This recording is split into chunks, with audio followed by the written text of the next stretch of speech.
আসসালামু আলাইকুম প্রিয় শিক্ষার্থীবৃন্দ, আশা করি আপনারা সকলে ভালো আছেন।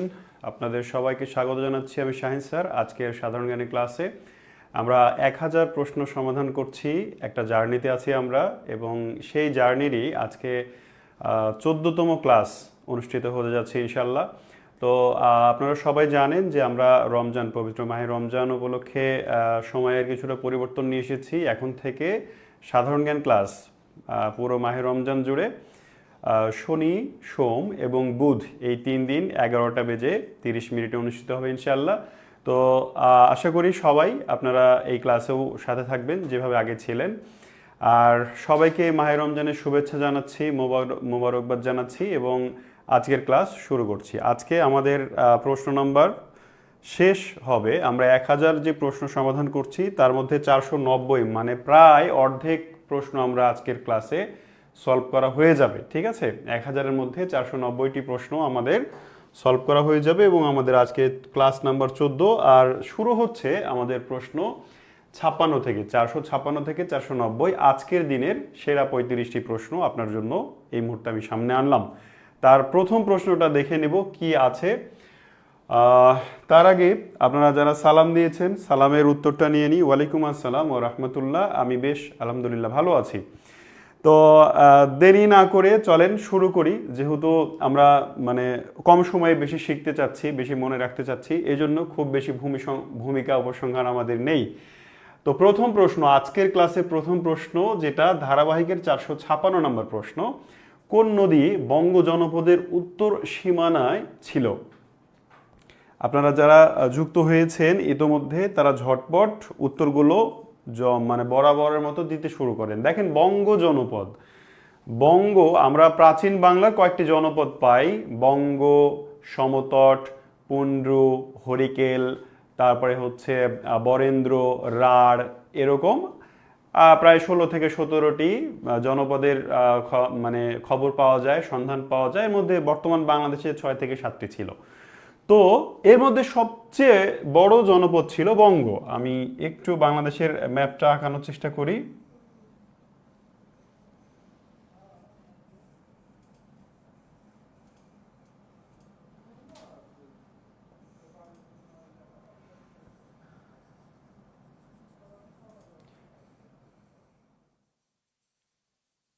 এটা ধরে নিলাম অনেকটা প্রায় বাংলাদেশ। হ্যাঁ, অত তো আর এক্স্যাক্ট আঁকানো সম্ভব না। তো এই হচ্ছে আমাদের বঙ্গ বাংলাদেশ। বাংলাদেশের এইটা হচ্ছে যমুনা নদী, আর এটা হচ্ছে পদ্মা নদী। এই যমুনা আর পদ্মার, আর এইখানে আমাদের একটা জনপদ আছে, এটা হচ্ছে সমতট, আর এই পাশটা ছিল হরিকেল। মনে আছে কি? এটা ছিল হরিকেল। এই জায়গাটা ছিল হরিকেল, এই জায়গাটা, আর এই জায়গাটা, এটা ছিল সমতট। কোথায় লিখি? সমতট, ভিতরেই লিখলাম। আর সমতটের বাইরে, হরিকেল এবং সমতটের বাইরে, আর এই যমুনা আর পদ্মা নদীর এই ভেতরে এই পুরো অঞ্চলটা ছিল বঙ্গ। এইটা চন্দ্রদ্বীপ পরে বঙ্গ থেকে আলাদাভাবে চন্দ্রদ্বীপের সৃষ্টি হয়েছে, সেটা পরে, বাট পুরোটা বঙ্গ। এবার দেখেন তো, বাংলার সবচেয়ে প্রাচীন জনপদের মধ্যে সবচেয়ে বড় জনপদ যদি প্রশ্ন হয় সবচেয়ে বড় জনপদ কোনটি, তাহলে আমরা বলবো বঙ্গ। এবার আমাদের এই প্রশ্নে বলছে যে উত্তর অঞ্চলের সীমানা, বঙ্গ জনপদের উত্তর অঞ্চল, এইদিকে তো উত্তর অঞ্চল সীমানা তো আসলে পাহাড় পর্বত, কিন্তু এই জায়গায় এই জায়গায় উত্তর অঞ্চলের সীমানা কোনটা? দেখেন তো, এইটা নদীর নাম হচ্ছে পদ্মা। এটার নাম কি? পদ্মা নদী। তাহলে বঙ্গ জনপদের আপনারা অনেকেই সঠিক উত্তর দিয়েছেন, কেউ কেউ ভুল উত্তর দিয়েছেন। মেঘনা নদী উত্তর দিকে নয়। দেখেন, মেঘনা নদী এইরকম, এই যে এদিক থেকে নেমে এসে এইটা মেঘনা নদী। মেঘনা নদী আসলে উত্তর দক্ষিণ দিকেই প্রবাহিত, সেজন্য মেঘনা নদী উত্তর সীমান্ত হতে পারে না। যদি বলতো পূর্ব সীমানা কোনটি, তাহলে হয়তো মেঘনা আসার প্রশ্ন আসতো। মেঘনা দেখেন বঙ্গ জনপদের পূর্ব দিকে, এই দিকটা পূর্ব, এটা পশ্চিম, উপরেরটা উত্তর, নিচেরটা দক্ষিণ। তাহলে যদি বলতো পূর্ব সীমানা কোনটি, যদিও এক্সাক্ট উত্তর না, কিন্তু তারপরেও প্রাসঙ্গিকভাবে বলা যেত যে মেঘনা বঙ্গ জনপদের পূর্ব সীমানা বলা যেত। বাট যেহেতু বলছে যে উত্তর, তার মানে অবশ্যই সেটা অ্যান্সার হবে পদ্মা। ঠিক আছে, এখানে পদ্মার জায়গায় যদি এইখানে ব্রহ্মপুত্র নদীর কথাও বলতো, ধরেন অপশনে পদ্মা নদী নেই, ব্রহ্মপুত্র আছে, তাহলে ব্রহ্মপুত্র হতো। কেন? কারণ ব্রহ্মপুত্র নদীটা এই দিক দিয়ে নেমে এসে এইখানে মিলিত হয়েছে, তার মানে ওইটাও মোটামুটি বঙ্গের উত্তর অঞ্চলেই অবস্থিত। আমি কি বোঝাতে পেরেছি কন্ডিশনগুলো? এই প্রশ্নের সোজাসাপটা উত্তর হচ্ছে পদ্মা। যদি বলতো পদ্মা নেই উত্তর অঞ্চলে, একই প্রশ্ন থাকলো, অপশনে পদ্মা নেই, আছে ব্রহ্মপুত্র, তাহলে ব্রহ্মপুত্র হতো। আবার যদি বলতো পূর্ব সীমানা কোনটি, তাহলে আবার কি হতো? মেঘনা হতো। আশা করি বোঝাতে পেরেছি। পরের প্রশ্নে যাব আমরা। বাংলার প্রাচীনতম শিলালিপি ব্রাহ্মী লিপি। ব্রাহ্মী লিপি, খরষ্টি লিপি এগুলো নিশ্চয়ই পড়েছেন।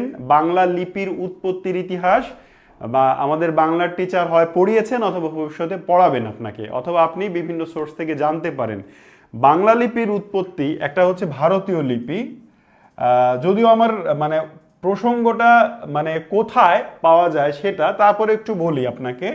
এটা হচ্ছে ভারতীয়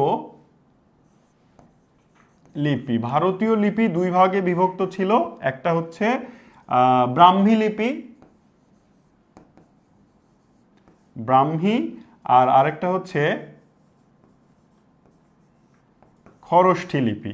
এই ব্রাহ্মী লিপি থেকে বাংলা ভাষা, ব্রাহ্মী লিপির আরেকটা গোত্র আছে কুটিল। হ্যাঁ, কুটিল লিপি। তো মূলত এই কুটিল থেকেই বাংলা লিপির উৎপত্তি। আমি একটু বুঝিয়ে দিলাম, বাংলার স্যার আপনাকে হয়তো আরো ভালো করে বোঝাবেন এই জিনিসটা। তো এই ব্রাহ্মী লিপি হচ্ছে, ব্রাহ্মী লিপি কি বাংলার প্রাচীন লিপি। এই ব্রাহ্মী লিপি কোথায় পাওয়া গেছে? ব্রাহ্মী লিপি আমাদের এই অঞ্চলে, আমাদের যে প্রাচীনকালে 4টা রাজবংশ ছিল, কি বলে যে মৌর্য, গুপ্ত, পাল, সেন, তার মধ্যে মৌর্য আমলে এই ব্রাহ্মী লিপি প্রচলিত ছিল। এবং বর্তমান বাংলাদেশের মহাস্থানগড় যেটা পুন্ড্র নগর, সেটা কিন্তু মৌর্যদের বাংলার রাজধানী ছিল। মৌর্য সাম্রাজ্যের বাংলা রাজ্যের রাজধানী ছিল পুন্ড্র, যা বর্তমান মহাস্থানগড়ে অবস্থিত। এবং এখানে সম্রাট অশোকের একটি শিলালিপি পাওয়া গেছে, আবিষ্কৃত হয়েছে। সো এই প্রশ্নের আনসার হচ্ছে প্রাচীন বাংলার শিলালিপি ব্রাহ্মী লিপি পাওয়া যায় বর্তমান বাংলাদেশের মহাস্থানগড়ে। মহাস্থানগড় কোন নদীর তীরে আমরা পড়লাম? করতোয়া নদীর তীরে। দেখেন, এই প্রাসঙ্গিক কাছাকাছি তথ্যগুলো ভুলে গেলে কিন্তু চলবে না। এই মহাস্থানগড় থেকে অনেকগুলো তথ্য আপনাকে মনে রাখতে হবে। আমি আজকের ক্লাসে অনেকগুলো তথ্য বলে ফেললাম, আরেকবার গুছিয়ে বলি। মহাস্থানগড় বর্তমান নাম, এর প্রাচীন নাম পুন্ড্র নগর, যেটি ছিল মৌর্য এবং গুপ্ত আমলে বাংলা প্রদেশের রাজধানী। ঠিক আছে, এবং বাংলার সবচেয়ে প্রাচীন জনপদ ছিল এই পুন্ড্র নগর বা পুন্ড্র, যেটি করতোয়া নদীর তীরে অবস্থিত। এখানেই ব্রাহ্মী লিপি পাওয়া গেছে, এখানেই সম্রাট অশোকের শ্লোক পাওয়া গেছে। আর এখানে আরো নানা ধরনের প্রত্নতাত্ত্বিক স্থাপত্য, যেমন বেহুলার বাসর ঘর, হ্যাঁ, খোদার পাথর ভিটা, এরকম আরো প্রত্নতাত্ত্বিক স্থাপত্য অবস্থিত। তাহলে আমরা পরের প্রশ্নে চলে যাব। রিয়াজ আস সালাতিন, এটা আসলে কি ধরনের গ্রন্থ? আমি একটু বলে নিই। রিয়াজ আস সালাতিনের লেখক, রিয়াজ আস সালাতিনের লেখক হচ্ছেন গোলাম হোসেন সালিম। গোলাম হোসেন সালিম। এই বইটি ফার্সি ভাষায় লিখিত। ফার্সি ভাষায় লিখিত এই বইয়ে ইতিহাস, কিসের ইতিহাস? বিষয় হচ্ছে, আসলে এইটাই প্রশ্ন, রিয়াজ আস সালাতিন কি ধরনের গ্রন্থ? রিয়াজ আস সালাতিন এটা মূলত একটি ঐতিহাসিক গ্রন্থ। তাহলে বিষয় এটা কি? ইতিহাস, বাংলার ইতিহাস, মূলত বাংলার ইতিহাস, মধ্যযুগ। কোন সময়ের ইতিহাস?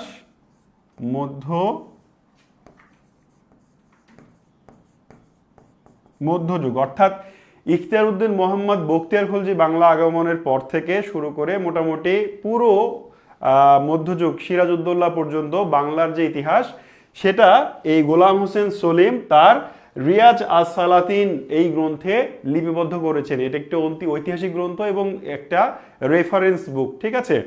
আশা করি এই জিনিসটা মনে রাখবেন, খুবই ইম্পর্টেন্ট একটা প্রশ্ন। পরের প্রশ্নে যাব। ম্যাডোনা 43 হলো, মানে ম্যাডোনা 43 কি? এর আগের ক্লাসে সেম টাইপ একটা প্রশ্ন পড়িয়েছি, বাট সেম প্রশ্ন না, একই ব্যক্তির চিত্রকর্ম থেকে। তো যেহেতু চিত্রকর্ম বললাম, বোঝাই যাচ্ছে এটি জয়নুল আবেদিনের একটি চিত্রকর্ম। জয়নুল আবেদিনের অন্যান্য অনেকগুলো চিত্রকর্ম সম্পর্কে গত ক্লাসে আমি এর আগের ক্লাসেই লিখে দিয়েছিলাম, যে ম্যাডোনা 43, মনপুরা 70, বিদ্রোহী, পাইন্যার মা, তারপরে হচ্ছে যে সংগ্রামী, মই দেয়া, দাঁড় টানা, হ্যাঁ, এরকম আরো অনেকগুলো বিখ্যাত চিত্রকর্ম আছে জয়নুল আবেদিনের। তাহলে ম্যাডোনা 43 তার মধ্যে একটা, যেটি জয়নুল আবেদিনের একটি বিখ্যাত চিত্রকর্ম। পরের প্রশ্ন খুবই ইম্পর্টেন্ট প্রশ্ন, বাংলাদেশের সংবিধান থেকে। বাংলাদেশের সংবিধানে বলা হচ্ছে যে বাংলাদেশের সংবিধানে রাষ্ট্র পরিচালনার মূলনীতিসমূহ বর্ণিত হয়েছে সংবিধানের কত নম্বর অনুচ্ছেদে? আমাদের রাষ্ট্র পরিচালনার মূলনীতি কয়টি আপনারা কি জানেন? আমাদের রাষ্ট্র পরিচালনার মূলনীতি কিন্তু 4টি। এই 4টি মূলনীতির কথা বলা হয়েছে সংবিধানের কত নাম্বার অনুচ্ছেদে? এটাই হচ্ছে প্রশ্ন। আমি আপনাকে এর আগেও বলেছি, বাংলাদেশের সংবিধানের যে 153টি অনুচ্ছেদ আছে, এই 153টির অধিকাংশ অনুচ্ছেদ সম্পর্কেই আপনাকে স্পষ্ট ধারণা রাখতে হবে অথবা মুখস্থ করে ফেলতে হবে। সংবিধান একদিনে, এক সপ্তাহে, এক মাসে মুখস্থ হওয়ার বিষয় নয়। সংবিধান আমি মানে বলি আপনার জন্য খুব উপকার হবে এটা যদি ফলো করেন। আপনি প্রত্যেক দিন বাংলা পড়বেন, ইংরেজি পড়বেন, সাধারণ জ্ঞান পড়বেন, ম্যাথ পড়বেন, আইসিটি পড়বেন, আরও চাকরিতে যেই টপিকগুলো, যেই সাবজেক্টগুলো লাগে সেগুলো পড়বেন। পাশাপাশি একটা এক্সট্রা সময় রাখবেন যেখানে আপনি সংবিধান পড়বেন। বাংলাদেশের সংবিধানের ভাগ, অনুচ্ছেদ, ইতিহাস, উপ অনুচ্ছেদ সব পড়তে হবে, ঠিক আছে? তো এইটার আনসার হচ্ছে 8 নম্বর অনুচ্ছেদ। রাষ্ট্র পরিচালনার মূলনীতি বলা হয়েছে, মূলনীতি সম্পর্কে বলা হয়েছে সংবিধানের 8ম অনুচ্ছেদে। তো এই বাকি অনুচ্ছেদগুলোতে কি বলা হয়েছে সেগুলো একটু আমরা জেনে নিই ছোট করে। বাকি অনুচ্ছেদগুলোতে এখানে আমরা 9, 10 এবং 11 নম্বর আরো 3টা অনুচ্ছেদ পাচ্ছি। 9 নম্বর অনুচ্ছেদে বলা হয়েছে প্রজাতন্ত্র।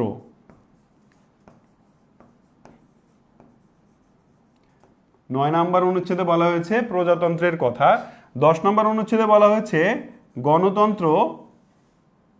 না 9 নম্বর একটু ভুল হলো, 9 নম্বর হচ্ছে জাতীয়তাবাদ হবে, জাতীয়তাবাদ। আপনাকে জিজ্ঞেস করবে জাতীয়তাবাদ সংবিধানের কত নম্বর অনুচ্ছেদে বর্ণনা করা হয়েছে বা বলা হয়েছে? 10 নম্বর হচ্ছে প্রজাতন্ত্র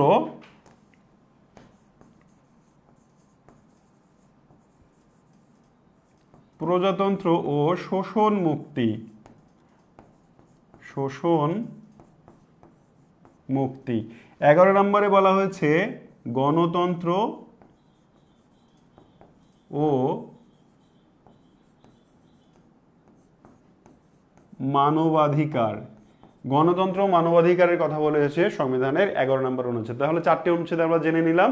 এভাবে আপনাকে প্রত্যেকটা অনুচ্ছেদের, এই অনুচ্ছেদগুলোরও আবার অনেকগুলোর উপ অনুচ্ছেদও আছে, এগুলোও জানতে হবে, ঠিক আছে? যেমন দেখবেন সংবিধানের 7 নম্বর অনুচ্ছেদে দেখবেন কয়েকটা 3টা উপ অনুচ্ছেদ আছে, এগুলো কিন্তু জানতে হবে। পরের প্রশ্নে যাব। ওয়ার্ল্ড ওয়াচ কি? ওয়ার্ল্ড ওয়াচ, ওয়ার্ল্ড ওয়াচ কি জিনিস? ওয়ার্ল্ড ওয়াচ হচ্ছে ওয়াশিংটন ডিসি ভিত্তিক একটি বিশ্ব পরিবেশ সংস্থা। এটির প্রতিষ্ঠা, ওয়ার্ল্ড ওয়াচের প্রতিষ্ঠা হচ্ছে 1974 সালে। ওয়ার্ল্ড ওয়াচ কি করে? বিশ্বব্যাপী এই নবায়নযোগ্য জ্বালানি, পরিবেশ দূষণ, পরিবেশ সংক্রান্ত বিভিন্ন সমস্যা সম্পর্কে গবেষণা করে, ঠিক আছে? অর্থাৎ পরিবেশ নিয়ে গবেষণা করা, একটা সহজ ভাষায় মনে রাখবেন। আপনাকে জিজ্ঞেস করবে মানে এটা কি ধরনের সংস্থা, এটা তো বলাই হচ্ছে যে পরিবেশবাদী সংস্থা। আসলে পরিবেশের কি নিয়ে কাজ করে? পরিবেশ বলতে তো অনেক কিছু বোঝায়। জলবায়ু একটা দিক আছে, দূষণ একটা দিক আছে। তো পরিবেশ, সামগ্রিক পরিবেশ নিয়েই গবেষণা করে ওয়ার্ল্ড ওয়াচ। এটি আমেরিকার ওয়াশিংটন ডিসিতে 1974 সালে প্রতিষ্ঠিত হয় এবং এর সদর দপ্তরও ওয়াশিংটন ডিসিতে অবস্থিত। নেক্সট কোয়েশ্চেন, কোন গাছের কাঠ হতে দেশলাইয়ের কাঠি তৈরি করা হয়? গত ক্লাসে আমরা পড়েছিলাম কোন গাছের কাঠ দিয়ে রং প্রস্তুত করা হয়। গরান কাঠ দিয়ে, এই গরান দিয়ে রং প্রস্তুত করা হয়। গরান দিয়ে কি করা হয়? রং প্রস্তুত করা হয় গরান থেকে, আর গেওয়া থেকে দেশলাইয়ের কাঠি তৈরি করা হয়। হ্যাঁ, দেশলাই তো এখন বাংলাদেশে বা আমাদের দেশে খুব বেশি ইউজ হয় না, আমরা আরও অনেক ধরনের আধুনিক লাইটার আছে সেগুলো ইউজ করি, বাট এক সময়ে আগুন জ্বালানোর প্রধান মোক্ষম উপায় ছিল দেশলাইয়ের কাঠি, মাথায় বারুদ বিশিষ্ট। হয়তো এরকমও হতে পারে অদূর ভবিষ্যতে আমাদের নেক্সট জেনারেশন যারা আসবে তারা দেশলাই কি চিনবেই না, গুগলে সার্চ করে দেখবে দেশলাই, ও এটা ছিল দেশলাই। তো দেশলাইয়ের কাঠি তৈরি করা হয় গেওয়া কাঠ দিয়ে। পরের প্রশ্ন, বাব আল মানদেব প্রণালীর সাথে সরাসরি সংশ্লিষ্ট একটি সমুদ্র। প্রশ্নটা ভালো করে বুঝে তারপরে অ্যান্সার দিতে হবে। বাব আল মানদেব একটি প্রণালী। এই বাব আল মানদেবের এই জায়গায় আজকে শেষ পড়ানো। আমি বাব আল মানদেব, আফ্রিকা, এশিয়া, এই জায়গায় বেশ কয়েকটা ক্লাসে আলাদা আলাদা প্রণালী এবং সাগর পড়িয়েছি। আজকের এই প্রশ্নটার মাধ্যমে বাব আল মানদেব, লোহিত সাগর, সুয়েজ খাল, এশিয়া থেকে আফ্রিকাকে পৃথক হওয়া, ভূমধ্য সাগরের সঙ্গে লোহিত সাগর যুক্ত হওয়া, লোহিত সাগরের সঙ্গে এডেন উপসাগর যুক্ত হওয়া, সবকিছুর সমাপ্তি ঘটবে এই এতটুক জায়গার মধ্যে। এই টপিকগুলোর সমাপ্তি ঘটবে, এরপরে অন্য প্রণালীর দিকে আমি যাব। ঠিক আছে, আরেকবার আপনার জন্য আঁকি। এইটা ছিল ইউরোপ মহাদেশ, এটা ছিল কি ইউরোপ মহাদেশ। ইউরোপ মহাদেশের এইখানে একটা সমুদ্র আছে যার নাম হচ্ছে ভূমধ্য সাগর। এইখানে এশিয়া, এটা হচ্ছে আফ্রিকা। হ্যাঁ, এটা কি আফ্রিকা, আর অনেকটা এরকম ধরে নেন, এরকম এটা হচ্ছে এশিয়া। এইবার এই জায়গাটা তার আরেক আলাদা নাম আছে। এই জায়গাটার নাম হচ্ছে সুয়েজ খাল। এইটা কি সুয়েজ খাল। হ্যাঁ, এটা সুয়েজ খাল। এটা হচ্ছে লোহিত সাগর। কোনটা? এটা। আর এটা হচ্ছে বাব এল বা আল, যাই বলেন, বাব এল বা বাব আল মানদেব প্রণালী। আর এই নিচে এটা হচ্ছে এডেন।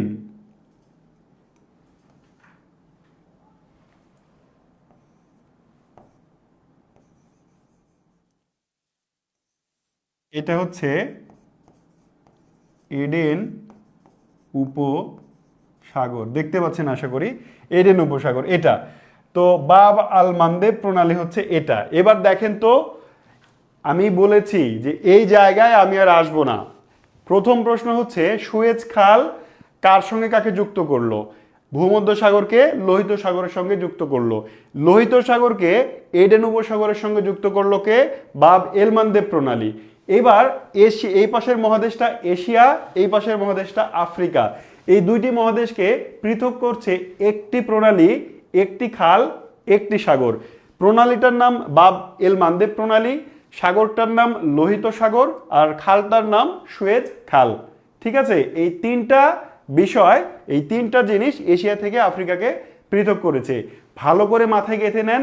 এই 1000 প্রশ্নের জার্নিতে এই জায়গায়, এই অঞ্চলে আর কোনো প্রশ্ন আমি পড়াবো না। অন্য প্রণালী নিয়ে আরো অনেক প্রণালী আছে, সেগুলো পড়াবো ইনশাল্লাহ। তাহলে এটার আনসার কি হলো? কি বুঝলেন এতক্ষণ? এটার অ্যান্সার হচ্ছে লোহিত সাগর। যে বাব আল মানদেব প্রণালী সরাসরি লোহিত সাগরের সঙ্গে যুক্ত। এর এক মাথা লোহিত সাগর, আরেক মাথায় আছে এডেন উপসাগর। আচ্ছা, পরের প্রশ্নে যাব। আকসাই চীন মহাসড়ক কোথায় অবস্থিত? আকসাই চীন হচ্ছে কাশ্মীরের ওই অংশ যা চীনের দখলে। কাশ্মীর 3 ভাগে বিভক্ত, আপনারা কি জানেন? এটা হচ্ছে কাশ্মীর। এটা মনে করেন কাশ্মীর। এই কাশ্মীর 3 ভাগে বিভক্ত, 1, 2, 3। এই কাশ্মীরের এই পাকিস্তানের দখল করা অংশটার নাম হচ্ছে আজাদ কাশ্মীর। এটার নাম হচ্ছে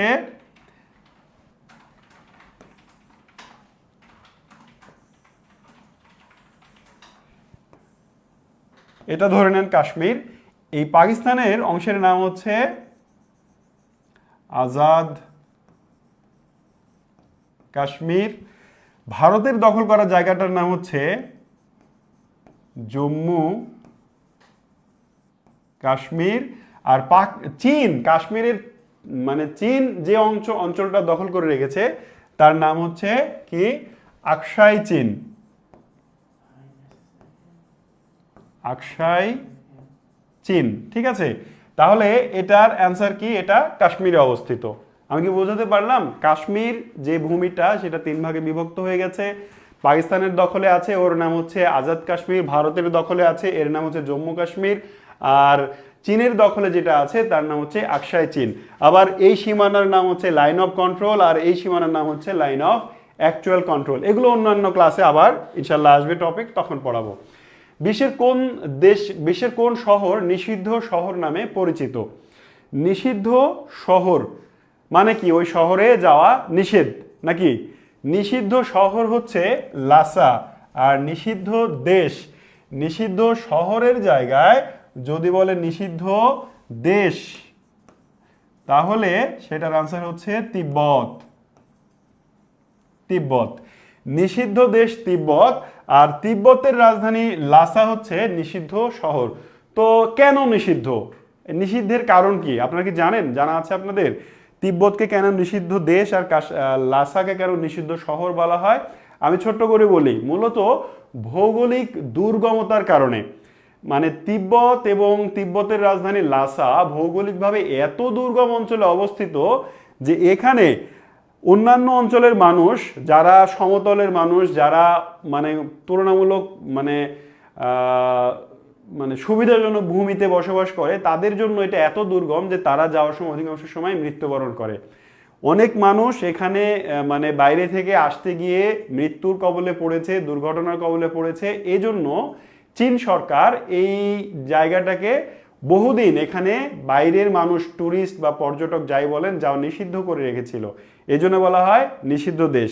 আবার কেউ কেউ বলে থাকেন যে তিব্বতের রাজনৈতিক প্রেক্ষাপটের কারণেও দালাই লামার সঙ্গে বা দালাই লামা যেন বিশ্ব অন্যান্য নেতাদের সঙ্গে যোগাযোগ করতে না পারে সেজন্য নিষেধ থাকে।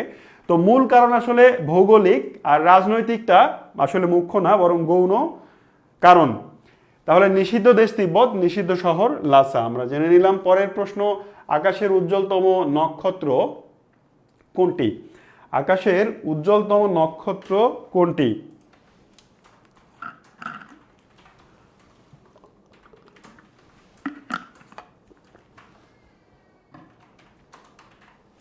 আকাশের উজ্জ্বলতম নক্ষত্র হচ্ছে লুব্ধক। মুখস্থ করে নেবেন। আর এর আগের ক্লাসে আমরা প্রক্সিমা সেন্টারাই সম্পর্কে পড়েছি। প্রক্সিমা সেন্টারাই হচ্ছে সূর্যের নিকটতম গ্রহ। আরেকবার মনে করে নিই, সূর্যের নিকটতম গ্রহ না নক্ষত্র। প্রক্সিমা সেন্টারাই একটা নক্ষত্র, যেমন সূর্য একটা নক্ষত্র। সূর্যের নিকটতম নক্ষত্র হচ্ছে প্রক্সিমা সেন্টারাই। আর আকাশের উজ্জ্বলতম নক্ষত্র হচ্ছে লুব্ধক। মনে রাখবেন, দুটি আলাদা। অনেক সময় কনফিউজড হয়ে যায় মানুষ এবং ভুল করে, দুটি আলাদা। পরের প্রশ্নে যাব আমরা। 467 নম্বর প্রশ্ন, বিশ্ব তামাক মুক্ত দিবস পালিত হয় কবে? কয়েকটি দিবস সম্পর্কে আপনাকে অবশ্যই ভালোভাবে ধারণা রাখতে হবে। মানবাধিকার দিবস, এইডস দিবস, নারী দিবস, রোকেয়া দিবস, তামাক মুক্ত দিবস, হ্যাঁ, এরকম আরও কিছু দিবস আছে যেগুলো সম্পর্কে ভালো আইডিয়া রাখতে হবে। তাহলে 31 মে বিশ্ব তামাক মুক্ত দিবস। মানে 31 মে মানে তামাক মুক্ত দিবস মানে কি? ওই দিন বিশ্বে কেউ তামাক খায় না। তামাক খায় কিন্তু নিরুৎসাহিতকরণের জন্য ওই দিবসটি পালন করা হয়। ঠিক আছে, মনে রাখবেন তামাক মুক্ত দিবস 31 মে। প্রীতিলতা ওয়াদ্দেদার কার শিষ্য ছিলেন? প্রীতিলতা ওয়াদ্দেদার এর আগের একটা ক্লাসে আমরা জেনেছি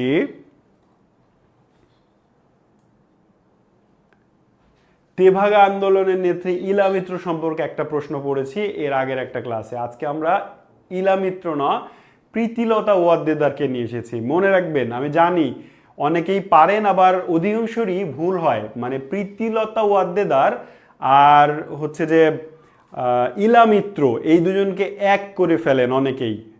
হ্যাঁ, কাছাকাছি মনে হয় যে প্রীতি আর ইলা একই জিনিস। একই ব্যক্তি নন। ইলা মিত্র হচ্ছেন নাচলের রানী ছিলেন, তিনি তেভাগা আন্দোলনের নেত্রী। আর প্রীতিলতা ওয়াদ্দেদার তিনি মাস্টার দা সূর্য সেনের একজন সহযোগী ছিলেন। তিনি ব্রিটিশ বিরোধী সশস্ত্র আন্দোলনে অংশ নিয়েছিলেন। ব্রিটিশ বিরোধী আন্দোলন যেগুলো হয়েছে তাকেও কিন্তু আমরা দুই ভাগে ভাগ করতে পারি, একটা হচ্ছে অহিংস আন্দোলন আর একটা হচ্ছে সহিংস আন্দোলন।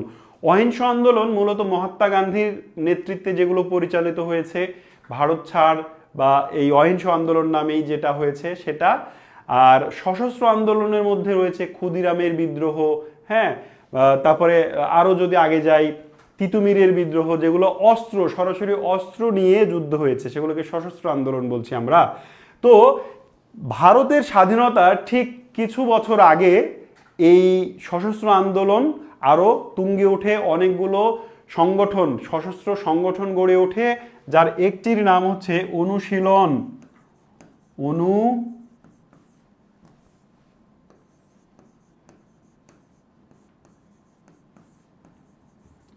অনুশীলন সমিতি। এই অনুশীলন সমিতি ছিল মাস্টার দা সূর্য সেন প্রতিষ্ঠিত একটি সমিতি, সশস্ত্র সংগঠন, যাদের উদ্দেশ্য ছিল ব্রিটিশদের বিরুদ্ধে অস্ত্র নিয়ে যুদ্ধ করে এদেশকে স্বাধীন করা। মাস্টার তিনি একজন শিক্ষক ছিলেন, এই জন্য তাকে মাস্টার দাদা বলে ডাকতো মানুষ। তো দাদাকে ধ্বনি পরিবর্তনের মাধ্যমে মাস্টার দা বলা হতো।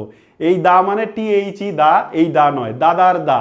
তো মাস্টার দা সূর্য সেন অনুশীলন সমিতির মাধ্যমে সশস্ত্র আন্দোলন শুরু করেন এবং তার সমিতির যারা সদস্য ছিলেন, এই যে প্রীতিলতা ওয়াদ্দেদার, তারপরে ক্ষুদিরাম, প্রফুল্ল চাকি, এরা সবাই কিন্তু কানেক্টেড ছিলেন, ঠিক আছে। তো মাস্টার দা সূর্য সেন চট্টগ্রামের অস্ত্রাগার লুণ্ঠন করতে গিয়ে 1930 সালে গ্রেফতার হন এবং তাকে পরে ফাঁসি দেওয়া হয়। কিন্তু 1932 সালে মাস্টার দা সূর্য সেনের মৃত্যুর পরেও প্রীতিলতা বা তার সহযোগীরা এই আন্দোলন চালিয়ে যাচ্ছিলেন। সালটা ছিল 1932। 1932-এর 23 আগস্ট, 1932-এর 23 আগস্ট প্রীতিলতা ওয়াদ্দেদার চট্টগ্রামের পাহাড়তলি নামক জায়গায় ইউরোপিয়ান ক্লাবে হামলা করেন এবং হামলা করার পরে ধরা পড়ার ভয়ে গ্রেপ্তার এড়াতে তিনি পটাশিয়াম সাইনাইড খেয়ে আত্মহত্যা করেন, দেশের জন্য জীবন উৎসর্গ করেন এই প্রীতিলতা ওয়াদ্দেদার। তার সম্পর্কে পড়লে বা পড়ালে অনেক, পুরো একটা 2-3 ঘন্টার ক্লাস প্রয়োজন, এত আমাদের প্রয়োজন নেই। আমরা এতটুকু জেনে রাখবো, প্রীতিলতা ওয়াদ্দেদার ছিলেন মাস্টার দা সূর্য সেনের সহযোগী, অনুশীলন সমিতির একজন সদস্য। আর 1932 সালের 23 আগস্ট তিনি চট্টগ্রামের পাহাড়তলিতে ইউরোপিয়ান ক্লাবে হামলা করেছিলেন এবং গ্রেপ্তার এড়াতে ধরা পড়ার ভয়ে তিনি হাতে রাখা পটাশিয়াম সাইনাইড খেয়ে আত্মহত্যা করেছিলেন। পরের প্রশ্ন, খাসিয়া উপজাতি বাংলাদেশের কোন জেলায় বসবাস করে? সহজ কিন্তু কঠিন, মনে রাখতে পারলে সহজ সিলেট, কিন্তু মনে না রাখতে পারলে একবার মনে হবে ময়মনসিংহ, একবার মনে হবে নেত্রকোনা নাকি চট্টগ্রাম, এরকম কনফিউশন হবে। উপজাতি খুব ইম্পর্টেন্ট টপিক, উপজাতি থেকে আমি প্রত্যেক ক্লাসে 2-1টা করে প্রশ্ন নিই যেন এগুলো আপনার আয়ত্ত হয়ে যায়, ঠিক আছে। একদিনে পড়তে গেলে অনেকগুলো ভুলে যাবেন। সো মনে রাখবেন খাসিয়ারা সিলেটে বসবাস করে প্রধানত। পরের প্রশ্ন, কোন মাসে কালবৈশাখী ঝড় হয়? আপনি জীবনে অসংখ্যবার কালবৈশাখী ঝড় দেখেছেন, আম কুড়াতে গিয়েছেন, হ্যাঁ, আম কুড়িয়েছেন, ঝড় দেখেছেন, কিন্তু পরীক্ষার হলে গিয়ে আপনার কনফিউশন তৈরি হবে যে ঝড়টা তো চৈত্র মাসেও হয়, বৈশাখ মাসেও হয়, জ্যৈষ্ঠ মাসেও হয়, জ্যৈষ্ঠ মাসে আম পড়ে ঝড়ে, কিন্তু মেইনলি যখন আপনাকে প্রশ্ন করবে যে কোন মাসে কালবৈশাখী ঝড় হয়, তখন তো আপনি এই সবগুলোই অ্যান্সার দিতে পারবেন না, তাই না? এই জন্য আপনাকে জেনে রাখতে হবে কালবৈশাখী ঝড় প্রধানত হয় বৈশাখ এবং জ্যৈষ্ঠ মাসে। কোন মাসে? বৈশাখ এবং জ্যৈষ্ঠ মাসে। আর ইংরেজির এপ্রিল এবং মে মাসে। এপ্রিল ও মে, ইংরেজির এপ্রিল এবং মে মাস আর বাংলার বৈশাখ ও জ্যৈষ্ঠ মাসে কালবৈশাখী ঝড় হয় বাংলাদেশে। পরের প্রশ্ন, 1965 সালে যুদ্ধের পর রাশিয়ার মধ্যস্থতায় ভারত ও পাকিস্তানের মধ্যে শান্তি প্রতিষ্ঠিত হয়েছে কোন চুক্তির মাধ্যমে? প্রশ্নটা বড় কিন্তু গুরুত্বপূর্ণ। 1965 সালে পাক ভারত যুদ্ধ হয়, পাকিস্তান এবং ভারত স্বাধীনতার পরে 47 সালেই প্রথম যুদ্ধ করে, ঠিক আছে, এরপরে কয়েকবার তাদের যুদ্ধ হয়েছে, তার মধ্যে অন্যতম একটা হচ্ছে 1965 সালের যুদ্ধ। 1965 সালের যুদ্ধ তাদের শেষ হয় তাশখান চুক্তির মাধ্যমে, আর 1971 সালের যুদ্ধ শেষ হয়েছিল সিমলা চুক্তির মাধ্যমে। এই চুক্তিগুলো মনে রাখতে হবে, কখন হয়েছিল, কার কার মধ্যে হয়েছিল, কার মধ্যস্থতায় হয়েছিল, এগুলো সব জানতে হবে। তো আমরা মধ্যস্থতাকারী এখানে জানতেই পাচ্ছি, মধ্যস্থতাকারী হচ্ছে রাশিয়া। তাহলে কখন হয়েছিল?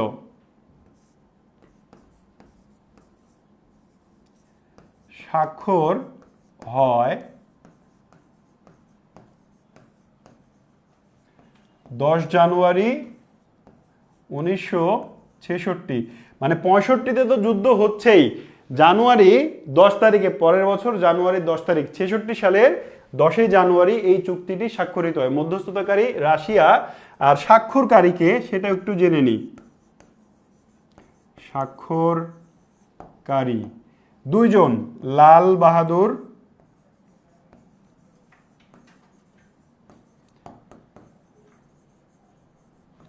বাহাদুর শাস্ত্রী আর আইয়ুব খান। ভারতের প্রধানমন্ত্রী ওই সময় লাল বাহাদুর শাস্ত্রী, আর পাকিস্তানের প্রধানমন্ত্রী প্রেসিডেন্ট আইয়ুব খানের সময়, আইয়ুব খানের মধ্যে এই চুক্তিটি স্বাক্ষরিত হয়, তাশখান চুক্তি। তাশখান কোথায়? উজবেকিস্তানে। ঠিক আছে, তাশখান হচ্ছে উজবেকিস্তানের রাজধানী।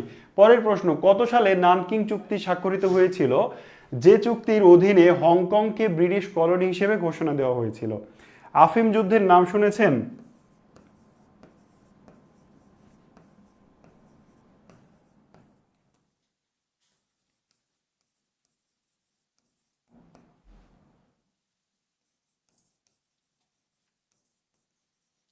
প্রথম আফিম যুদ্ধের সমাপ্তি ঘটে এই 1842 সালের নানকিং চুক্তির মাধ্যমে। এই যুদ্ধে চীন হেরে যায়, ব্রিটিশরা জিতে যায় এবং হংকং ব্রিটেনের একটি কলোনিতে পরিণত হয়। পরের প্রশ্নে যাব, ব্রিটেনের রানী কোন দেশের সাংবিধানিক প্রধান নন? একটু আনসার দেন তো এটার, আমি কমেন্ট দেখছি। এটা খুবই গুরুত্বপূর্ণ একটা প্রশ্ন, সবই গুরুত্বপূর্ণ প্রশ্ন, তার মধ্যে এটা একটু একটু বেশি গুরুত্বপূর্ণ প্রশ্ন। ব্রিটেনের রানী কোন দেশের সাংবিধানিক রাষ্ট্রপ্রধান নন? ব্রিটেনের রানী অন্য দেশের রাষ্ট্রপ্রধান হবেন কেন? প্রশ্ন প্রথম এটা হওয়া উচিত মনের মধ্যে, যে ব্রিটেনের রানী তো ব্রিটেনেরই রাষ্ট্রপ্রধান হবেন, ব্রিটেনের রানী আবার অন্যদের রাষ্ট্রপ্রধান হবেন কেন? এটার উত্তর হচ্ছে, আমি এর আগে একটা ক্লাসে আমি কমনওয়েলথ সম্পর্কে বলেছি, যে কমনওয়েলথ হচ্ছে ওই দেশগুলোর সংগঠন যারা অতীতে কোনো না কোনো সময় ব্রিটিশদের শাসনের অধীনে ছিল এবং বর্তমানে স্বাধীন। ঠিক একই প্রেক্ষিতে কানাডা, অস্ট্রেলিয়া, ফিজি, অস্ট্রিয়া, এরা ফিজি অস্ট্রিয়া ছিল না, কিন্তু কানাডা, অস্ট্রেলিয়া এরা ব্রিটেনের শাসনের অধীনে ছিল। আমরা বাংলাদেশ, ভারত, পাকিস্তান, আমরাও ব্রিটেনের অধীনে ছিলাম, মিয়ানমারও ছিল। কিন্তু আমরা কমনওয়েলথের সদস্য হলেও আমাদের আমরা ব্রিটিশদের এত ভালোবেসে ফেলিনি যে তারা আমাদের স্বাধীনতা দিয়ে, বা স্বাধীনতা তো তারা দেয়নি, আমরা অর্জন করেছি যুদ্ধ করে। আমরা একটু আগে প্রীতিলতা ওয়াদ্দেদারের আত্মত্যাগের কথা শুনলাম, এরকম আরো অসংখ্য প্রাণের বিনিময়ে ভারত কিন্তু স্বাধীন হয়েছিল ব্রিটিশদের শাসনের কবল থেকে।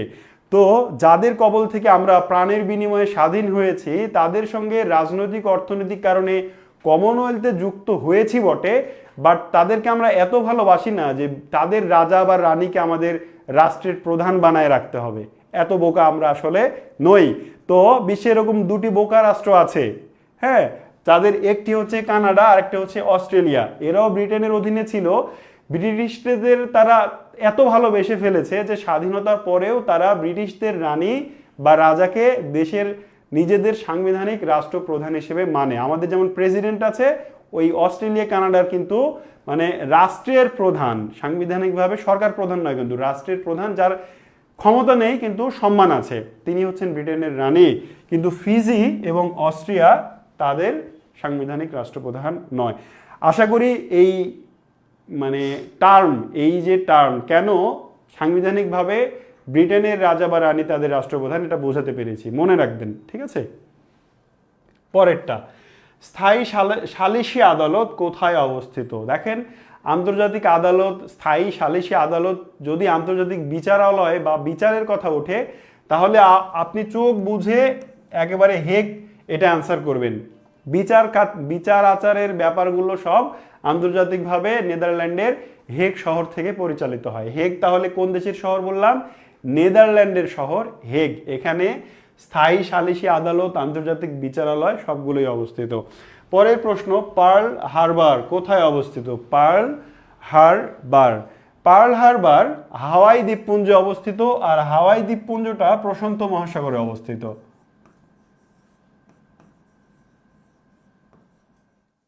প্রশান্ত মহাসাগরে, প্রশান্ত মহাসাগরে পার্ল হাওয়াই দ্বীপে পার্ল হারবার অবস্থিত। এটি একটি মার্কিন নৌঘাঁটি।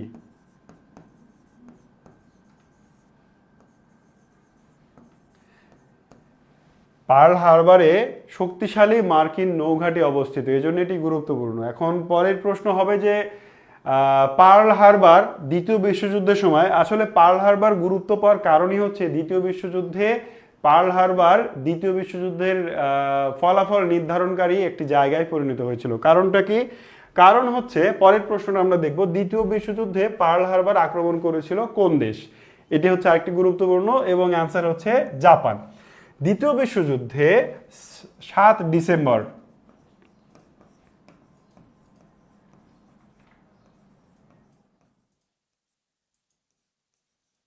1941 সালের 7 ডিসেম্বর জাপান আমেরিকার দখল করে রাখা পার্ল হারবারের নৌঘাঁটিতে আক্রমণ করে। এর প্রেক্ষিতে আমেরিকা সরাসরি 1941 সালের 7 ডিসেম্বর দ্বিতীয় বিশ্বযুদ্ধে জাপানের বিরুদ্ধে যুদ্ধ ঘোষণা করে। এর পরের ঘটনা আমরা জানি যে জাপানের হিরোশিমা ও নাগাসাকিতে লিটল বয় ও ফ্যাটম্যান নামক দুটি পারমাণবিক বোমা নিক্ষেপ করা হয়। এর মাধ্যমে জাপান আসলে ঠান্ডা হয়ে যায়, দ্বিতীয় বিশ্বযুদ্ধের সমাপ্তি ঘটে। তো পার্ল হারবারই আসলে মূল অনুঘটক ছিল। ঠিক আছে, মনে রাখবেন এই দুটি প্রশ্ন। পরের প্রশ্ন, সোনা মসজিদ স্থলবন্দর কোথায় অবস্থিত? আমি দুটি স্থলবন্দর রেখেছি আজকের ক্লাসে, তার মধ্যে একটি হচ্ছে সোনা মসজিদ। সোনা মসজিদ স্থলবন্দর চাঁপাইনবাবগঞ্জে অবস্থিত। বাংলাদেশের পশ্চিমাঞ্চলের একটি জেলা চাঁপাইনবাবগঞ্জ। এই চাঁপাইনবাবগঞ্জের একটি জায়গা সোনা মসজিদ স্থলবন্দর। সোনা মসজিদ স্থলবন্দরের কাছে সোনা মসজিদ মানে মসজিদটাই অবস্থিত, ছোট সোনা মসজিদ আমরা যেটা বলি। এই ছোট সোনা মসজিদের অঙ্গনে আবার বীরশ্রেষ্ঠ ক্যাপ্টেন মহিউদ্দিন জাহাঙ্গীরের কবর অবস্থিত, ওইখানে দরাজবাড়ি মসজিদ অবস্থিত, মাদ্রাসা অবস্থিত। সোনা মসজিদ এই জায়গাটা চাকরির পরীক্ষার জন্য একটু ভালো করে আয়ত্ত করতে হবে, এখানে কি কি স্থাপনা আছে। পরের প্রশ্ন যাব, বলেছিলাম দুইটি স্থলবন্দর রেখেছি। পরেরটা হচ্ছে ভোমরা। ভোমরা স্থলবন্দর কোথায় অবস্থিত? ভোমরা স্থলবন্দর সাতক্ষীরায় অবস্থিত। বাংলাদেশের স্থলবন্দর সম্পর্কে, স্থলবন্দরগুলোর অবস্থান সম্পর্কে আপনাকে খুবই স্বচ্ছ পরিষ্কার ধারণা রাখতে হবে। ভোমরা, বেনাপোল, সোনা মসজিদ, এরকম বিলোনিয়া, তামাবিল, এরকম যেই স্থলবন্দরগুলো আছে এগুলো সম্পর্কে ভালো করে জেনে রাখতে হবে। আমরা স্থলবন্দর থেকে বেরিয়ে একটু ব্যাংকে ঘুরে আসব। ব্যাংকিং এবং অর্থনীতি থেকে আমি প্রত্যেকটা ক্লাসেই প্রশ্ন রাখার চেষ্টা করি, কারণ এটা খুব ইম্পর্টেন্ট একটা টপিক। তো আজকের প্রশ্ন হচ্ছে, একটি বৈধ ব্যাংক চেকের মেয়াদ কত? এটা হয়তো আপনারা অনেকেই জানেন না। আপনারা হয়তো অনেকেই ব্যাংক চেক ব্যবহার করেছেন, বাট অনেকেরই হয়তো এটি জানা নাই যে একটি ব্যাংক চেকের মেয়াদ কতদিন থাকে, কতদিন আপনি একটি ব্যাংক চেক ইউজ করতে পারেন। এটির আনসার হচ্ছে 6 মাস। আপনার কাছে যদি একটি বৈধ ব্যাংক চেক থাকে তাহলে এটি আপনি 6 মাস ইউজ করতে পারবেন। তারপরে এটা কিন্তু আর ইউজ করতে পারবেন না, আবার নতুন করে চেক নিতে হবে। ঠিক আছে, তাহলে একটি বৈধ ব্যাংক চেকের মেয়াদ হচ্ছে 6 মাস। খুবই কেয়ারফুলি মনে রাখবেন। পরের প্রশ্নে যাব, ব্যাংকের জন্য ঋণ হলো একটি, ব্যাংকের জন্য ঋণ আসলে কি? ব্যাংক তো ঋণ প্রদান করে কাস্টমারদের, তাই না? তো ঋণ কি ব্যাংকের জন্য একটি দায়? ঋণ কি একটি আয়? ঋণ সম্পদ নাকি ব্যয়? কনফিউজিং একটি প্রশ্ন, তাই না? উত্তরগুলো খুব কনফিউজিং। যদি সচেতনভাবে মনে রাখতে না পারেন তাহলে কিন্তু ভুল করবেন। ঋণ আসলে ব্যাংকের জন্য একটি সম্পদ। ব্যাংক আপনাকে 5 লাখ টাকা 10 লাখ টাকা ঋণ দিয়েছে, এই ঋণ এর বিনিময়ে আপনাকে তো ঋণের 5 লাখ টাকা বা 10 লাখ টাকা পুরোটাই ব্যাংকে রিটার্ন দিতে হবে।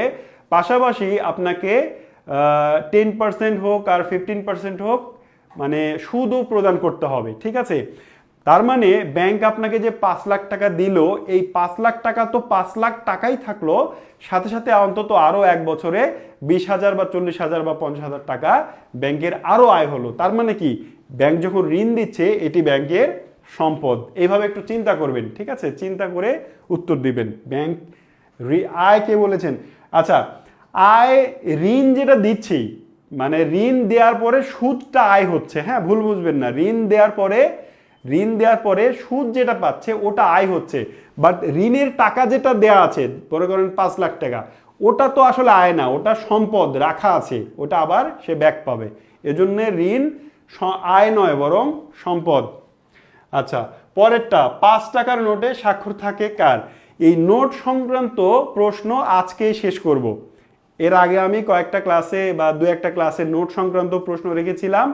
আজকে এই নোট সংক্রান্ত প্রশ্ন মোটামুটি শেষ করব, ঠিক আছে? কোন টাকায় কার স্বাক্ষর থাকে, সরকারি নোট কয়টা, বেসরকারি নোট কয়টা, কি বলে ব্যাংক নোট কয়টা, এগুলো আপনাকে ক্রিস্টাল ক্লিয়ার ভাবে জানতে হবে। এটা জেনে নি। দুইটা প্রশ্ন রেখেছি। 5 টাকার নোটে কার স্বাক্ষর থাকে? 5 টাকার নোটে অর্থ সচিবের স্বাক্ষর থাকে। এর আগে আমরা জেনেছি 2 টাকার নোটে অর্থ সচিবের স্বাক্ষর থাকে। আজকে জানলাম 5 টাকার নোটেও অর্থ সচিবের স্বাক্ষর থাকে। তো অর্থ সচিবের স্বাক্ষর থাকুক না কার স্বাক্ষর থাকুক তাতে আমার আপনার কি? হ্যাঁ, আমার আপনার জানার বিষয় আছে। কারণ অর্থ সচিব যেটাতে স্বাক্ষর করে ওইটা এক ধরনের নোট, আর বাংলাদেশ ব্যাংকের গভর্নর যেটাতে সিগনেচার করেন ওইটা আরেক ধরনের নোট। কি সেটা পরের কোশ্চেনে গিয়ে আমরা জানবো। পরের প্রশ্ন হচ্ছে 1 টাকা, 2 টাকা, 5 টাকা, এই 3টি নোটকে কি ধরনের নোট বলা হয়? দুইটা, একটা ব্যাংক নোট, গভর্নমেন্ট নোট, সাচিবিক নোট, সরকারি নোট। এই দুইটা অপশন আপনি আগেই বাদ দেন, ঠিক আছে? থাকলো ব্যাংক নোট আর সরকারি নোট।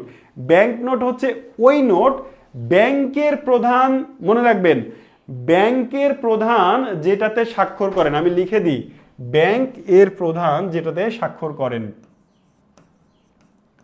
ব্যাংক এর প্রধান, ব্যাংকের প্রধান মানে কি? গভর্নর। ব্যাংকের প্রধান স্বাক্ষর করেন সেটা ব্যাংক নোট। আর সচিব স্বাক্ষর করেন, সরকারের একজন আমলা হচ্ছেন সচিব, সচিব যেটা স্বাক্ষর করেন সেটা সরকারি নোট। আমরা আগের প্রশ্নে জেনে আসলাম যে 5 টাকার নোটে স্বাক্ষর করেন অর্থ সচিব। এখানে 5-এর সঙ্গে আরো দুটি নোট আছে, 2 এবং 1, তার মানে এটিতেও অর্থ সচিব স্বাক্ষর করেন এবং এটি সরকারি নোট। সরকারি নোট, এবার যদি প্রশ্ন হয়, ভালো করে খেয়াল করেন, যদি প্রশ্ন হয় বাংলাদেশে সরকারি নোট কয়টি, বুঝলেন প্রশ্নটা? সরকারি নোট কয়টি? সরকারি নোট কয়টি? আনসার হচ্ছে 3টি। কি কি এই 3টি? 1 টাকা, 2 টাকা আর 5 টাকা। সাধারণত 1 টাকাটা আসে না, 2 আর 5ই আসে, ঠিক আছে? এই 3টি যদি সরকারি নোট হয় তাহলে ব্যাংক নোট কয়টি? এবার আপনাকে জিজ্ঞেস করি ব্যাংক নোট কয়টি?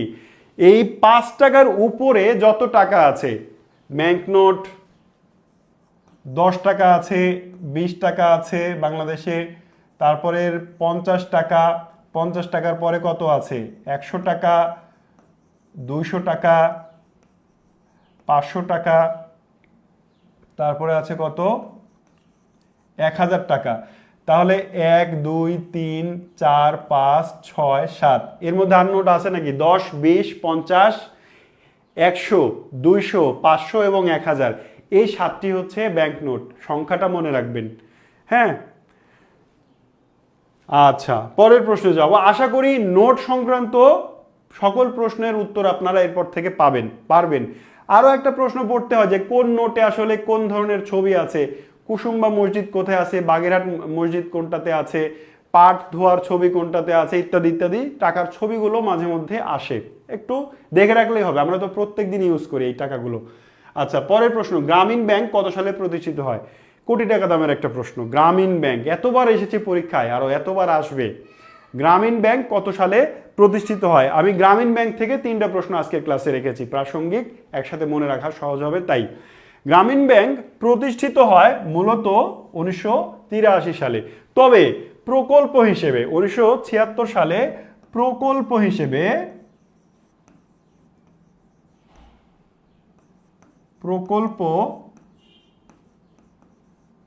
হিসেবে যাত্রা শুরু হয় 1976 সালে চট্টগ্রামের জোবরাগামে 42টি পরিবার নিয়ে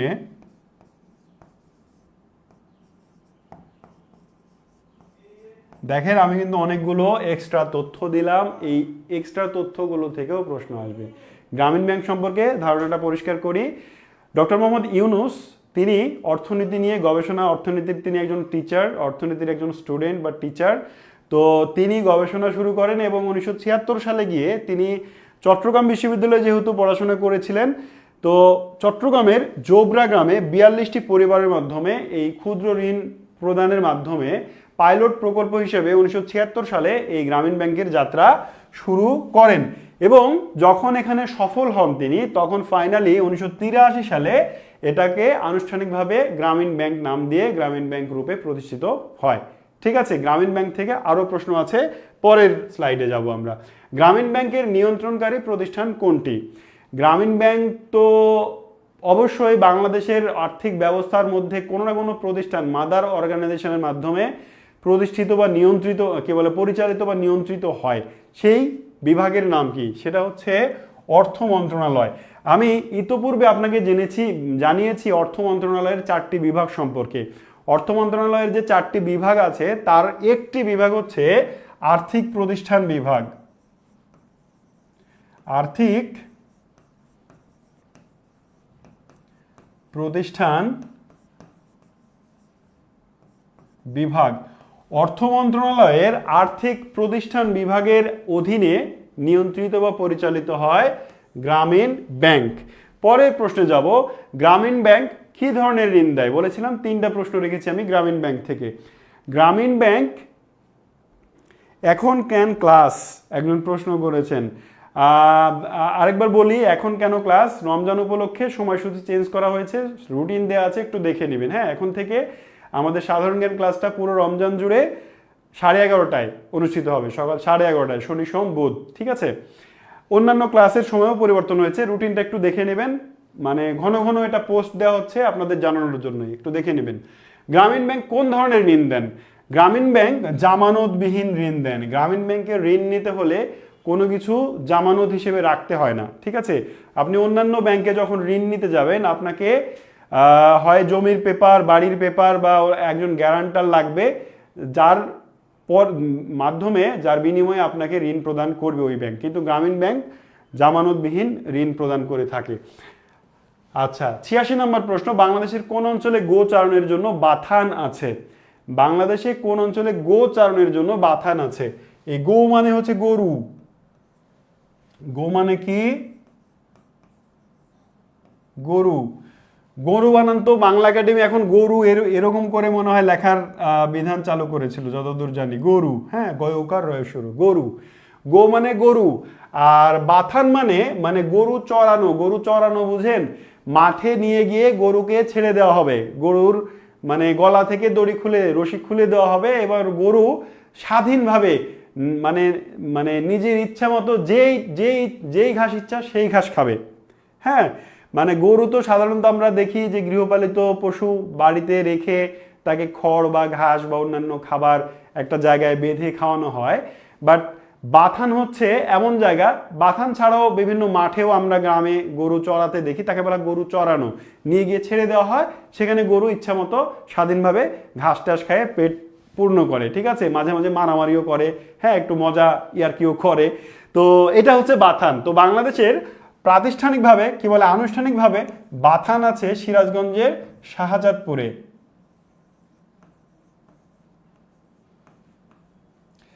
সিরাজগঞ্জের শাহজাদপুরে চলনবিলের অংশে গরু চারণের জন্য, গোচারণের জন্য বাংলাদেশে বাথান আছে। এই মানে প্রশ্নটা আপনার মনে হতে পারে যে গরু চড়ানোর জন্য বাথান আছে, এটা আবার পরীক্ষা আসার বিষয় হলো? এটাও পরীক্ষায় আসে, বিভিন্ন সময় এসছে, যেমন দেখেন 19তম BCS-এও আসছে। তো এটা মনে রাখবেন, খুব সহজ একটা প্রশ্ন।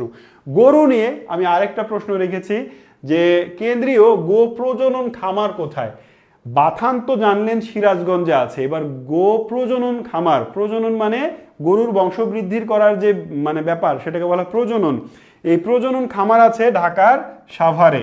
এই প্রতিষ্ঠানগুলো সম্পর্কে জানতে হবে, এক এক জায়গায় এক এক ধরনের প্রতিষ্ঠান আছে, সেগুলো মনে রাখতে হবে। তাহলে গো প্রজনন খামার, গো চারণের জন্য বাথান আছে সিরাজগঞ্জে, আর খামার প্রজনন খামার আছে সাভারে। আমরা 88 নম্বর প্রশ্নে যাব। বাংলাদেশের পূর্ব সীমারেখায় অবস্থিত কোনটি? অর্থাৎ বাংলাদেশের, ওই যে বাংলাদেশের এইটা বাংলাদেশ ছিল, বাংলাদেশের এই পূর্ব প্রান্ত, বাংলাদেশের পূর্ব প্রান্তে কোন দেশ অবস্থিত? এই জায়গা ছিল হচ্ছে ভারত, এইখান থেকে পুরো এদিক পর্যন্ত, আর এই জায়গাটা আছে হচ্ছে মিয়ানমার। তার মানে এটার আনসার হচ্ছে বাংলাদেশের পূর্ব সীমানায় ভারত এবং মিয়ানমার অবস্থিত। আজকে আপনাদের ইন্ডিভিজুয়াল এক্সট্রা কোনো প্রশ্নই করা হয়নি, তাই না? আপনারা খুব মজায় আছেন। একটা প্রশ্ন করি, সবাই উত্তর দিবেন। আমি এখন যে প্রশ্নটি করছি এটার সবাই উত্তর দিবেন, মুখে মুখে প্রশ্নটা বলি। আমরা তো এখানে জানলাম যে বাংলাদেশের পূর্ব সীমানায় ভারত এবং মিয়ানমার অবস্থিত। আসলে বাংলাদেশের প্রতিবেশী দুইজন, মানে সীমানা বর্ডার শেয়ার করা প্রতিবেশী দুইজন, একজন হচ্ছে ভারত আর একজন হচ্ছে মিয়ানমার। এইবার আপনার কাছে যেটা প্রশ্ন, ভারতের সাথে বাংলাদেশের সীমান্ত দৈর্ঘ্য কত, আর মিয়ানমারের সাথে, মানে এই দুই দেশের সাথে ভারত ও মিয়ানমারের সাথে সীমানা দৈর্ঘ্য কত? হ্যাঁ, এটাই প্রশ্ন। ভারতের সাথে কয় কিলোমিটার আর মিয়ানমারের সাথে কয় কিলোমিটার? আপনি মাধ্যমিক ভূগোল বই অনুযায়ী আনসার দিতে পারেন, বিজিবি অনুযায়ী আনসার দিতে পারেন, তবে বিজিবির যেই তথ্যটা এটি সবচেয়ে বেশি পরীক্ষায় আসে। ঠিক আছে, সবাই উত্তর দিবেন। মিয়ানমারের সাথে এবং ভারতের সাথে বাংলাদেশের সীমানা কত কিলোমিটার? আলাদা আলাদাভাবে লিখবেন, আলাদা আলাদাভাবে মানে উল্লেখ করে, ভারত এত, মিয়ানমার এত। ঠিক আছে, তো যেটা হবে ওইটারই যোগফল হচ্ছে বাংলাদেশের স্থল সীমানা। মনে রাখবেন, মিয়ানমার আর ভারতের সাথে বাংলাদেশের যে সীমানা দৈর্ঘ্য, ওইটারই যোগফল হচ্ছে বাংলাদেশের স্থল সীমানা। সেটি কত একটু জানাবেন সবাই, মেহেরবানি করে, দয়া করে, অনুগ্রহ করে লিখবেন। ভুল হোক তবুও লিখবেন, সার্চ দিয়ে হলেও, বই দেখে হলেও লিখবেন, কারণ লিখলে আপনার এই তথ্যটা মুখস্থ হয়ে যাবে। ঠিক আছে, একজনও লিখেননি এখনো। আচ্ছা, দহগ্রাম কোন উপজেলায় অবস্থিত? দহগ্রাম ছিটমহলের কারণে বিখ্যাত, 3 বিঘা করিডোরের নাম শুনেছেন আপনারা। দহগ্রাম লালমনিরহাটের একটা লালমনিরহাট জেলার একটি জায়গা। এখানে অপশনে যে 4টি উপজেলার নাম, সেই 4টি লালমনিরহাটের 4টি উপজেলা, এবং লালমনিরহাটের পাটগ্রাম উপজেলায় দহগ্রাম অবস্থিত। 4156 বলেছেন একজন, ভুলে গেছি এটাও বলেছেন। ভুলে যদি যান, মনে নাই, মানে মনে নাই ভুলে গেছি এরকম দেখতে পাচ্ছি অনেকেই বলছেন। আমি বলেছি যে ভুলে যান, প্রয়োজনে আপনি বই বের করেন, বই বের করে দেখে লিখেন। আপনি গুগল মামাকে জিজ্ঞেস করে দেখে লিখেন, কিন্তু লিখেন যে ভারতের সাথে সীমানা কয় কিলোমিটার আর মিয়ানমারের সাথে কয় কিলোমিটার, এটা করেন। অনেকেই সঠিক উত্তর কিন্তু দিচ্ছেন। আচ্ছা, এইটার পাটগ্রাম কোন উপজেলা অবস্থিত? তাহলে না, সরি, দহগ্রাম পাটগ্রাম, মনে রাখবেন, এইটাও গ্রাম, এইটাও গ্রাম, মনে রাখবেন। আজকের ক্লাসের শেষ প্রশ্নে আমরা চলে যাব। সৌরমণ্ডলের সবচেয়ে বড় গ্রহ কোনটি? সৌরমণ্ডল ঘুরেই আজকে ক্লাস শেষ করব। সৌরমণ্ডলের গ্রহ নেপচুন, মঙ্গল, শনি, বৃহস্পতি, 4টি গ্রহ আছে। এর মধ্যে সবচেয়ে বড় গ্রহ আমরা জানি বৃহস্পতি। এবার যদি বলি সবচেয়ে ছোট কে? সবচেয়ে ছোট কে? এটা হচ্ছে প্রশ্ন, এটার উত্তর দিন। হ্যাঁ, এই প্রশ্নটা কিন্তু আমি এর আগের একটা ক্লাসে পড়িয়েছি যে সৌরজগতের সবচেয়ে ছোট গ্রহ কে। তার আগের দিন, একটু ক্লু দিয়ে দিই, তার আগের দিন যেটা সেটাই। আর বৃহস্পতি হচ্ছে সবচেয়ে বড়, কাছাকাছি দুজন, ছোট আর বড়। ঠিক আছে, তবে অবস্থান কিন্তু আবার কাছাকাছি না, আমরা দিনের নামের কথা বলছি আমি। তো যাই হোক, আশা করি এই 35টি প্রশ্ন আপনি বুঝতে পেরেছেন এবং আমিও আপনাকে বোঝাতে সক্ষম হয়েছি, সেটাই বিশ্বাস করি। আজকের দিনের 35টি প্রশ্ন শেষ হলো। আপনার সাথে আবারও আমার দেখা হবে পরবর্তী 35টি প্রশ্ন নিয়ে, এবং সেই 35টি প্রশ্ন আসার আগেই আমরা আজকে 490 পর্যন্ত প্রশ্ন যে শেষ করলাম, আপনি এই 490টি প্রশ্ন আরেকবার রিভিশন দিয়ে দিবেন, ঠিক আছে? আরেকবার রিভিশন দিয়ে দিবেন। শুধু এটি না, অন্যান্য সাবজেক্টেরগুলো একই কাজ করবেন। তো এর মাধ্যমে হবে কি, বারবার রিভিশন দিলে তথ্যগুলো আপনার চোখের সামনে ভেসে উঠবে, খুব বেশি মনে থাকবে, ভুলে যাবেন না। তো সবার জন্য সুস্বাস্থ্য শুভকামনা জানিয়ে আমি শাহিন স্যার আজকের মতো এখানেই বিদায় চাইছি। সবাই ভালো থাকবেন। আল্লাহ হাফেজ।